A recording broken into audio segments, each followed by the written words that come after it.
When we look at the world that God created, we should look at it in wonder, because then we can remember God's awesomeness. While on his deathbed, Rabbi Abraham Heschel said, quote, "Never once in my life did I ask God for success or wisdom or power or fame. I asked for wonder, and he gave it to me."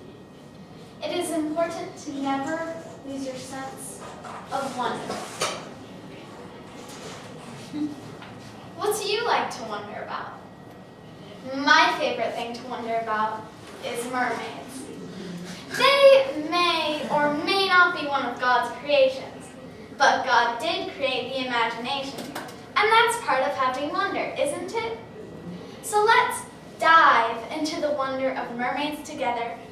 Many of the facts I'm telling you come from Skye Alexander's book, Mermaids Amidst Legends and Lore.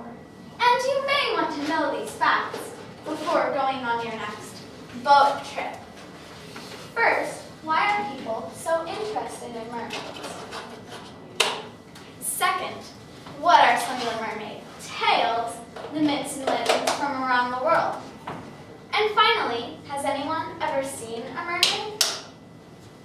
First, why are people throughout the ages so interested in mermaids? They have thrilled us in art, literature, music, and films.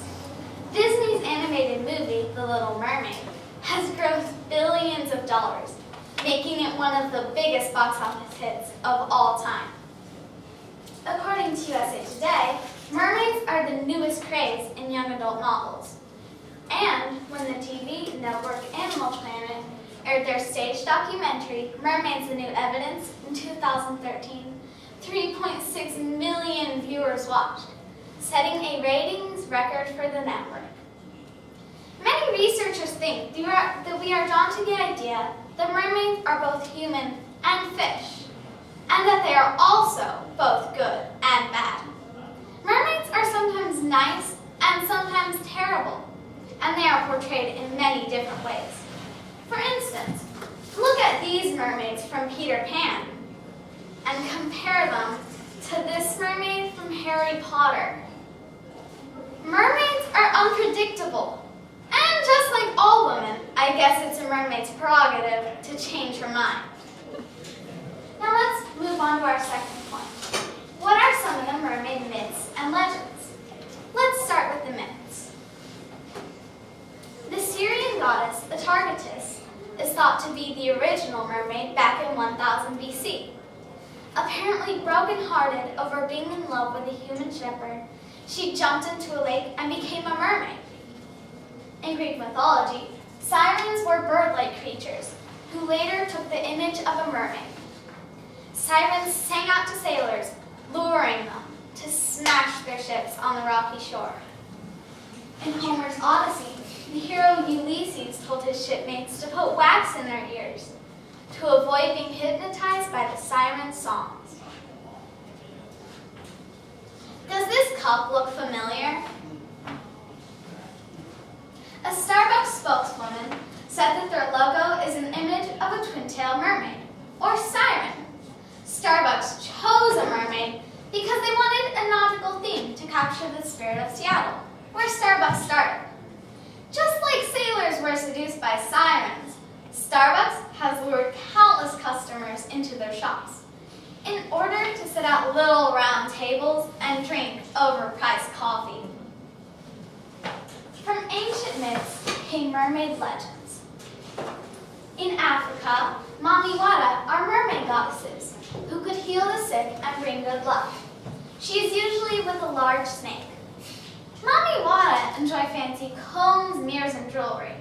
And followers know that if they don't bring Mami Wata bling, then she might just call up a storm. In Australia, the Aboriginal people's mermaid is called Yak Yak. Yak Yak have long seaweed hair and can give life. And all a young woman had to do to become pregnant was to walk by a Yak Yak's water hole. In Europe, Irish mermaids called Marrows have webbed fingers, sing beautifully, and are friendly. In Germany, the mermaids are called Nixes. And they aren't so friendly. These mermaids can shapeshift into humans. They can entice a man into their watery domain and drown the poor fellow. How can you tell if you're in the presence of a real nix? Female nixes wear red stockings. Looks like we're all safe here. Of course, the most popular mermaid story is from Denmark. Hans Christian Andersen's Little Mermaid is much darker than the Disney version. Mermaid Marina wants to be a human, but each time she takes a step on land, she loses her voice. The prince she's in love with ends up marrying another woman, and Marina is forever brokenhearted. This small statue of the Little Mermaid is in Copenhagen and a major tourist attraction. In Chinese legend, the mermaid Nugua was a goddess who was bored of Earth having only animals, so she made humans out of mud. In Mexico, the people believed that a mermaid lived in the Sonoran Desert. In the legend, she journeys on a magical horse. In the cold Arctic North American regions, the Inuit believe that if you see a mermaid stranded on land, you must help her back into the water and you will be rewarded. These are just a few of the mermaid tales from around the world. Now let's move on to our last point. Has anyone ever seen a mermaid? Countless sailors and people who live near water have reported mermaid sightings throughout the ages. Christopher Columbus once claimed to see 3 mermaids. He said, "We saw 3 mermaids leaping a good height out of the sea. Not so fair as they are painted, somewhat resembling men in the face." Researchers now believe Columbus probably saw manatees, who have large eyes and human-like faces. However, manatees live where the seawater is warm.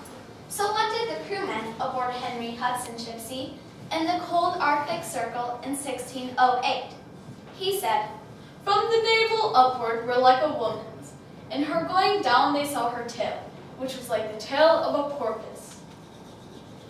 Recently, in 1998, Captain Jeff Leacher and 10 other witnesses reported seeing a mermaid off of the coast of Hawaii. He said, "She had long flowing hair.